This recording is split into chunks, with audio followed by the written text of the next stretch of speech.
Hi, this is Sammie Smiles, and I'm your host, Sammie Vance. This podcast is sure to leave you inspired and with a smile. Now let's get right into it.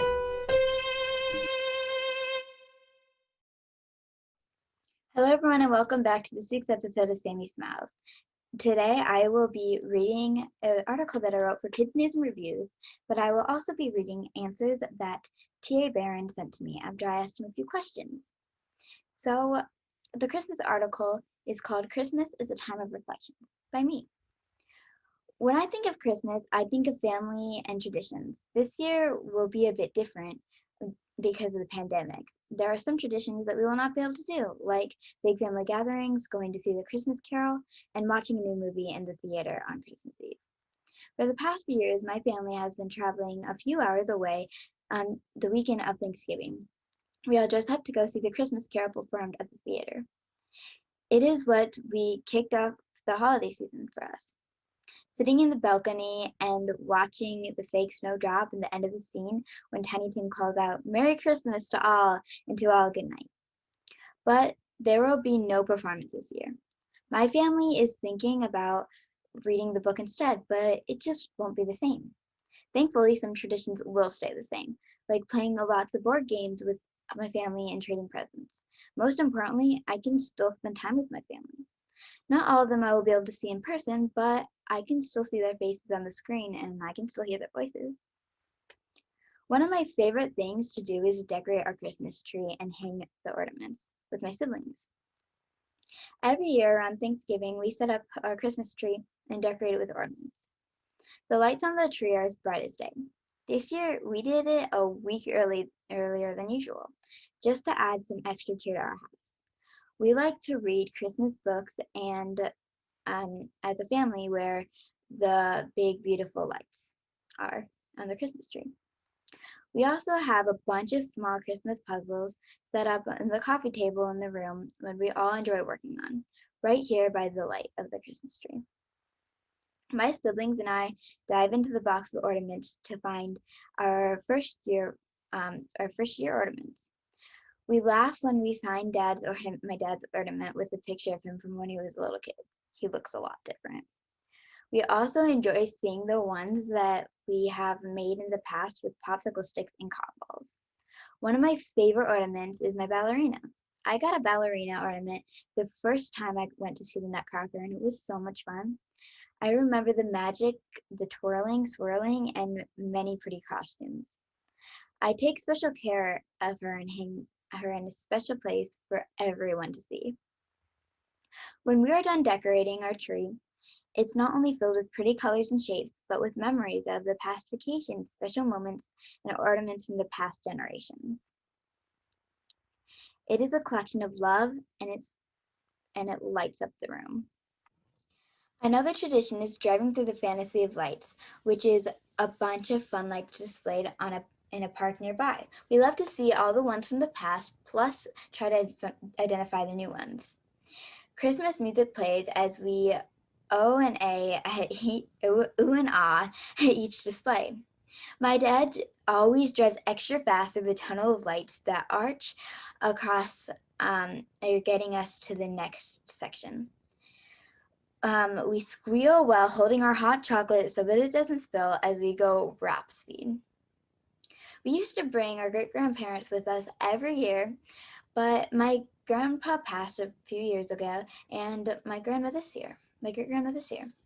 We talked about how much we miss them and about how much they love to see the lights.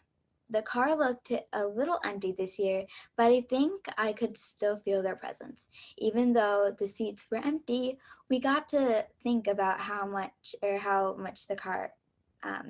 much happiness they brought. Reflecting on the past can be sad and awesome at the same time. It makes me feel lots of things. I wonder how I'll feel next year looking back at this Christmas. How will the reflections leave me feeling? Right now, I feel good because I get to reflect what I feel about past Christmases and look forward to the ones coming.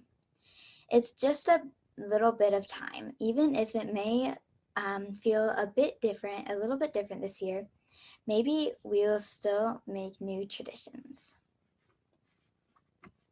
So that was the article of that I wrote for Kids News and Reviews. I hope that you guys enjoyed. And now I'm going to read the questions and answers from T.A. Barron. T.A. Barron is an amazing author, but he also founded the Gloria Barron Award, which I actually got this year. So the first question was, how old were you when you started writing, and what made you want to be a writer? He said, I always loved writing and telling stories. I wrote stories and poems since I was a little kid. Even writing and illustrating a silly little magazine in middle school called The Idiot's Odyssey. My first novel, written after college, got rejected by every publisher who saw it, which was 32 of them. 10 years later, I still yearned to write. I had to make a choice because life is too short not to follow your passions. Well, that was 24 years ago and 30 books ago. More good things have happened in that time than I could ever have guessed. But the best thing of all is to know that I'm doing something I truly love, which I truly love that. I think that's amazing because it just shows that being a writer is tough. It can be tough sometimes, but if it's something that you love, then you have to follow through with it. Like, I got rejections on my book that will be coming out in fall, but it finally happened. I finally got the contract signed. The next question. So I'm gonna have my mom help me out with the rest of the questions. So, who is your favorite character in your book and why? I love all my characters, but if I could choose only one character as my all-time favorite, it would be Merlin.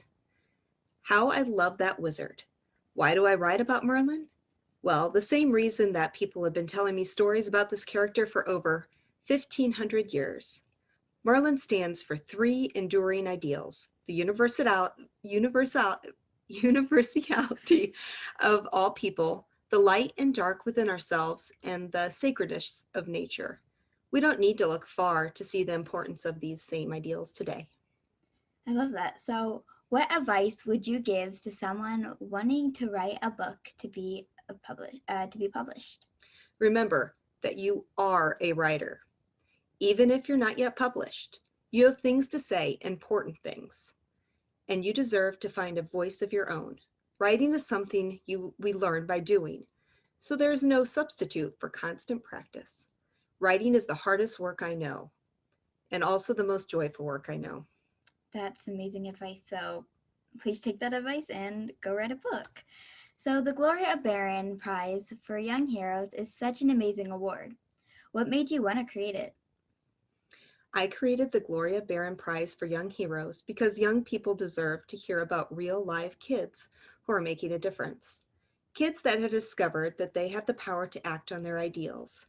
When I was on a book tour in 1999, I met some young people who were very cynical and discouraged, who didn't think they mattered at all, and I realized they needed something stronger than the fictional heroes in my novels. They needed authentic role models who are making a meaningful difference in the world. We need heroes today more than ever. And the whole point of the prize is to share the stories of real heroic kids and hope that those stories might inspire others. I also think that's so amazing. So, what is something that makes you smile? T.A. Barron says, awesome kids like you. Thank you. Um, I owe T.A. Barron a very special thanks because he did amazing in those answers I just love. So, he gave some really good advice. Thank you everyone for watching this week's episode of Sammie Smiles. Make sure to check out the past episodes, and I think we ended this new year or this 2020 very strong, and I'm excited to see the upcoming inspiring heroes and people for 2021. I am super excited. So again, thank you everyone for watching or listening to this podcast, and I hope that this made you smile. Remember that you don't just have been dealt to make difference, you could be a kid too. Bye.